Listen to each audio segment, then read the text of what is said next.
hii maandamano yote, mtu mwenye ameharibu hesabu yenye tulikuwa nayo ni Raila Amolo Odinga. Siogopi kusema. Wacha niwaambie my friend, kupiga hapa kelele atuo, saa ile Raila amesema left. Raila akikonjeka anaenda United States of America, anaenda wapi?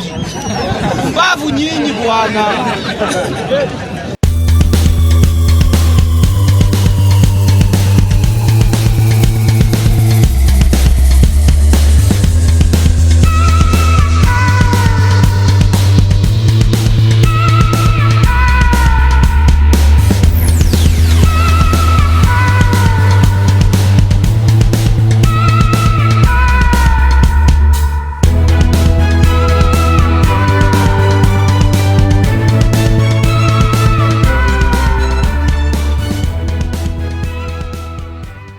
Welcome back to Havana Media. My name is Boniface Awino, and as usual, I'm going to be your host for today. Politics is very interesting. Why am I saying this? I'm saying this because sometimes we look at things when you just sit down and start analyzing things, you come to realize that there are a lot of things that people fail to understand. Now, in my own opinion, I know that a lot of people will attack me. Some will, most of the real supporters of Raila Odinga will attack me. But truth be told, the time has come for Raila Amolo Odinga to quit Azimio la Umoja. The time has come for Raila Amolo Odinga to quit Azimio la Umoja and give chance for the young lads, give chance for young people also to find their own ways. Because at the end of the day, we'll come to realize that no one also showed Raila Odinga the way. He found his own ways. So I think it's best for him now to also give other people chance to find their own ways. Why am I saying this? I'm saying this because when you look at what is happening in Azimio la Umoja right now, everyone is just quitting. Martha Karua is quitting. Peter Munya also promised that threatened that he want to quit if at all ODM will not decide whether they want to be in the government or be in the opposition. If at all they want to be in the government, let them be in the government. But if they want to be in the opposition, they cannot be in the opposition at the same time being in the government. So if ODM will not give their stand, then PNU will quit. But automatically we know that Jubilee cannot, the Jeremiah Kioni's Jubilee party cannot quit because Uhuru Muigai Kenyatta also has a say in the party, in the coalition. So there are 2-3 reasons why I think that Raila Amolo Odinga should just quit Azimio la Umoja. Should follow Martha Karua, because Martha Karua has quit. So Raila Odinga should also follow the deputy. Now, but before we do that, I would like to give you a chance to go to the subscription area. You click the subscribe button, you like and share. You drop me a comment. As I normally say, that feedback is normally the key thing in any form of communication. Don't forget to click the subscribe button. Don't forget telling me where you're watching us from and how these videos are bringing you. And the biggest thing, you can also like, because by liking, you also make video go viral. Now, if you look at number one thing that I think that in my own opinion, I think should drive Raila Amolo Odinga to quit Azimio la Umoja is the interest. Raila Amolo Odinga's interest with the Azimio la Umoja's interest are totally different. Because Raila says this guy says this. The other day we had Gladys Wanga trying to defend Raila Amolo Odinga when Jeremiah Kioni said that right now Kalonzo'S is going to take over Azimio la Umoja as their leader, and also requested Raila Odinga to still show them the way. So by saying that Raila Amolo Odinga should show them the way, and Kalonzo Musyoka is the leader, that one tells you that in as much as we need you, but we don't need you. In as much as we need you, we need your support, but we don't need you in. You can just come in directly, but we don't need you. We decided to choose our leader.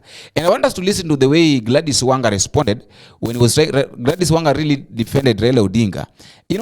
Automatically, Raila Odinga must have his supporters. He must have people who are supporting him that cannot fail him. And that is why we normally hear people saying that if Raila says we go left, we go left. If Raila says we go right, we go right. Simply because things like this. I want us to listen to the way Gladys Wanga was speaking. That in the pretext that he's going to the AU, we are solid members of the Azimio coalition.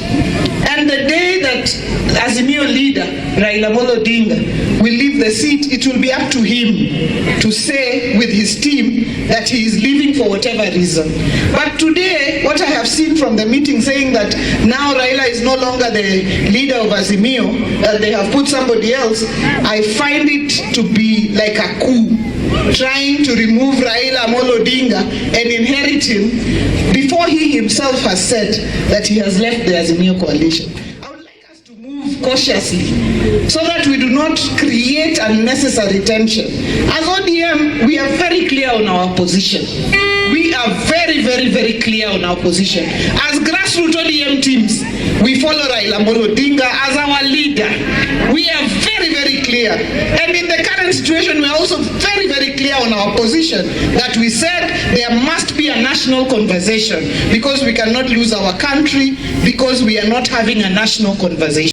You know, some people still believe that Raila Odinga will run for the presidency coming 2027. That is how some people believe. And I just have a question. Do you think Kalonzo Musyoka, if at all Raila Odinga will still want to vie for the presidency coming 2027, do you think Kalonzo Musyoka will give chance, will give room, will drop for Raila Odinga to run for the presidency once again? He was given chance in the last election, he failed.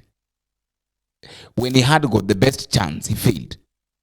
Do you think Kalonzo Musyoka will drop for Raila Odinga if at all the way people believe that Raila Odinga will, because according to Gladys Wanga's speech, it means that they still have that mindset that Raila is not gone forever.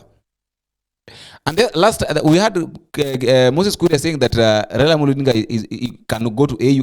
And suppose Raila Odinga goes to AU. Let's say suppose Raila Odinga goes to AU, he serves and then he resigns. Right now, Azimio la Umoja has got a leader, that is Kalonzo Musyoka. He goes to AU, he wins, he becomes the chair, then he resigns simply because he wants to vie for the presidency in his own country. And if at all Raila Odinga will go to AUC, become the chair, and then resign, Raila Odinga will let me just use this term. Raila Odinga will be seen as one of the most failed politician that have never been seen.